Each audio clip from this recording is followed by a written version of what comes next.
સુરતના અમરોલી કોસાડ આવાસમાં પોલીસનું કોમ્બિંગ હાથ ધરાયું, જેમાં ઉત્તરાણ, જહાંગીરપુરા, રાંદર અને અડાજણ પોલીસ સ્ટેશનનો સ્ટાફ જોડાયો હતો। કોસાડ આવાસમાં પોલીસનું આ મોટા પાયે કોમ્બિંગ હાથ ધરાયું। H1 અને H2 બિલ્ડિંગ વિસ્તારમાં કોમ્બિંગ હાથ ધરાયું। હિસ્ટ્રી શીટર, MCR, ટપોરી તેમજ માથાભારે શખ્સો સામે તપાસ હાથ ધરાઈ હતી। કેટલાક ઇસમો પાસેથી ઘાતક હથિયારો કબજે કરાયા હતા। પ્રોહિબિશન સહિતના ગુનાઓમાં કેસ કરવામાં આવ્યા છે।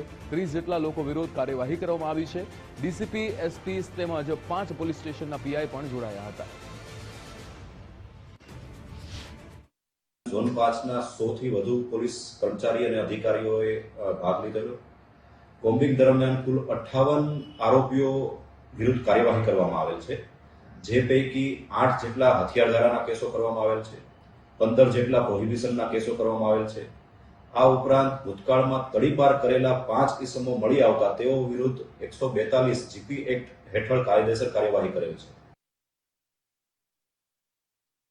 તો કોસાડ આવાસમાં પોલીસનું આ મોટા પાયે કોમ્બિંગ હાથ ધરાયું હતું, જેમાં H1 અને H2 બિલ્ડિંગ વિસ્તારની અંદર કોમ્બિંગ હાથ ધરાયું હતું।